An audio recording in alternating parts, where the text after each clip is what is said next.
কদরের রাতে দোয়া করলে ওই দোয়া আল্লাহ ফিরায় না। লাইলাতুল কদর খায়রুম মিন আলফি শাহর। আম্মা জান আয়েশাকে আল্লাহর হাবিব শিখাই দিলেন, আয়েশা কদরের রাত যদি পাও এই দোয়াটা করো, আল্লাহুম্মা ইন্নাকা আফুউন তুহিব্বুল, পারেন না এটা আপনারা মুখস্থ করেন নাই? আল্লাহুম্মা ইন্নাকা তুহিব্বুল আফওয়া ফাআফু আন্নি, আল্লাহ আপনি ক্ষমাশীল, আল্লাহ আপনি ক্ষমা করাকে পছন্দ করেন, আল্লাহ আপনি আমারে ক্ষমা করে দেন। পড়েন আমিন। জুমার দিনে দোয়া কবুল হয়। আল্লাহর হাবিব বলেন একটা সময় আছে জুমার দিন দোয়া করলে কবুল করে কে? সময়টা কখন? মুহাদ্দিসিন ইকরাম অনেক ইখতিলাফ করেছে। সবচেয়ে গ্রহণযোগ্য মতামত হচ্ছে আসরের সালাতের পরে। জুমার দিন আসরের সালাতের পরে সূর্য ঢলে পড়ার আগে দোয়া করলে কবুল করবে কে? কোরআন খতমের পরে দোয়া করলে কবুল হয়। কোরআন খতম করেন না আপনারা? তারপরে যে দোয়াটা করবেন কবুল করে কে? হজে গিয়ে দোয়া করলে কবুল হয়। আরাফার ময়দানে তাওয়াফ করা অবস্থায় মুলতাজামে দাঁড়িয়ে। হজ উমরা করছেন কারা কারা দেখি? মাশাআল্লাহ, হাত নামান। যারা করে নাই আল্লাহ তাদেরকেও যাওয়ার তৌফিক দিও। একটা জায়গা আছে হাজরে আসওয়াদের কর্নার, তার ডানে কাবা ঘরের দরজা। এই দরজা আর হাজরে আসওয়াদ পাহাড়ের মাঝখানে কাবা ঘরের যে জায়গাটারে আরবিতে বলে মুলতাজাম। আরবিতে কি বলে? সবাই বলেন কি বলে? মুলতাজাম। এখানে দাঁড়িয়ে গা লাগিয়ে দোয়া করলে এই দোয়া আল্লাহ ফিরায় না। আমরা যেন সবাই মুলতাজামে দাঁড়িয়ে দোয়া করতে পারি। খুব ধাক্কা ধাক্কি ওই জায়গায়, সবাই চায় মুলতাজামে দাঁড়িয়ে দোয়া করি, কারণ ওখানে দাঁড়িয়ে দোয়া করলেই কবুল হয়ে যায়। তো ধাক্কা ধাক্কির মধ্যে, অনেক ধাক্কা ধাক্কির মধ্যে এক হুজুর চান্স পাইছে। তো এই মাওলানা ছিল খুব চালাক মাশাআল্লাহ। উনি অনেক ধাক্কা ধাক্কি করে কোন রকম মুলতাজামের মধ্যে যে গা লাগাইছে, লাগাই একটা দোয়া করছে।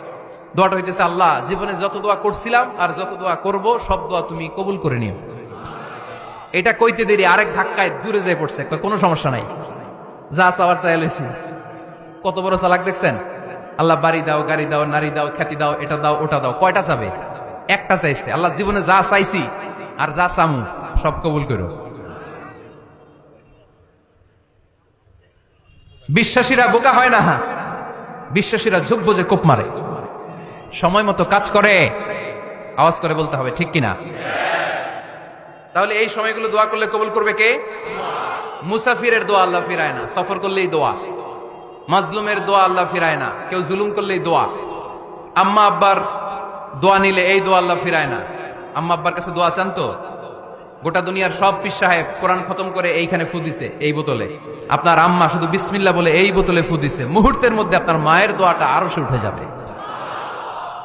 এজন্য আব্বা আম্মার কাছে দোয়া চাবো, রাজি আছেন? দোয়া কবুলের 5টা শর্ত বলে আজকের আলোচনা শেষ। 1 নম্বর শর্ত, ইউর ইনকাম শুড বি হালাল। হারাম খাইয়া দোয়া করলে কবুল হবে না, ঠিক কিনা? কোটি কোটি টাকা কামাইছে, মসজিদ বানাই দিছে, 1000 কোটি টাকা দিয়ে এতিমখানা, কোনো লাভ হয়েছে? কোনো লাভ হয় নাই। ইন্নাল্লাহা তাইয়্যিব লা ইয়াকবালু ইল্লা তাইয়্যিবা। আল্লাহ পবিত্র, আল্লাহ যেটা গ্রহণ করে ওইটাও হওয়া লাগবে। লা ইয়াকবালু ইল্লা তাইয়্যিবা। হারাম থেকে আল্লাহ কবুল করে না। এক সাহাবী, এক লোক আল্লাহর হাবিবের জামানায় কাবা ঘরের চারদিকে কাঁদতে কাঁদতে, আওয়াজ করবেন না, কাঁদতে কাঁদতে, ঘামতে ঘামতে, দোয়া করতে করতে শেষ। ইয়া রব, ইয়া রব, মাফ করো, মাফ করো। সাহাবীরা দেখে বলে, এর চেয়ে বেশি আমল তো কাউরে করতে দেখলাম না, আজকে তার সব দোয়া কবুল। বিষ্ণু বললেন, তোমরা তাই মনে করো? মাতাআমুহু হারাম, ও যা খায় হারাম খায়। মালবাসুহু হারাম, যেটা গায়ে দেয় হারাম টাকার জামা। মাশরাবুহু হারাম, ও যে শরাব খায় এটা হারাম। আন্না ইউস্তাজাবু লাহু, আল্লাহর কি ঠেকা পড়ছে তার দোয়া কবুল করার? ঠিক কি না? হালাল থেকে সামান্য দান করলে আল্লাহ কবুল করে। হালাল যারা খায় তারা মুস্তাজাবুদ দাওয়া। এই যে বাজারের কুলিওয়ালা, ঠেলাওয়ালা, দিনমজুর, আমার রিকশাওয়ালা ভাইয়েরা, মুস্তাজাবুদ দাওয়া। রিকশাওয়ালার কাছে দোয়া চান, ও মুস্তাজাবুদ দাওয়া। ওরে ধমক দিয়েন না, ও দোয়া করলে আপনার জীবন উজালা করে দিবে কে? আপনার বাড়ির দারোয়ান হতে পারে মুস্তাজাবুদ দাওয়া, কারণ বেতন পায় 5000, ওর হারাম ঢুকবে কেমনে? যেটা খায় ওইটাই হালাল। এজন্য আপনার ইনকাম হালাল হতে হবে দোয়া কবুলের জন্য। শর্ত নাম্বার 1। শর্ত নাম্বার 2, দোয়া করার সময় দোয়া করতে হবে একজনের কাছে, তিনি কে? আল্লাহর কাছেও কিছুক্ষণ মসজিদে চাইলেন, আবার মাজারে যেও বাবার কাছে চাইলেন, দোয়া একেবারে কবুল। কবুল হবে? খবরদার, চাইতে হবে একজনের কাছে, তিনি কে?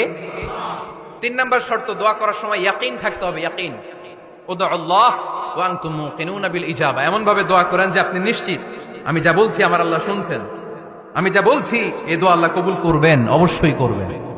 আল্লাহর উপর আস্থা একটু কম না? কম না বেশি? যার আস্থা বেশি তার দোয়া কবুল হওয়ার সম্ভাবনাও বেশি। আপনি যদি সন্দেহে হায় রে দোয়াটা যে করতেছি না জানি কবুল না হয়, ওই দোয়া জীবনেও কবুল হবে। উদউ আল্লাহ ওয়া আনতুম মুকিনুনা বিল ইজাবা, এমন ভাবে আল্লাহর কাছে চাও যে তুমি নিশ্চিত কবুল হয়ে যাবে।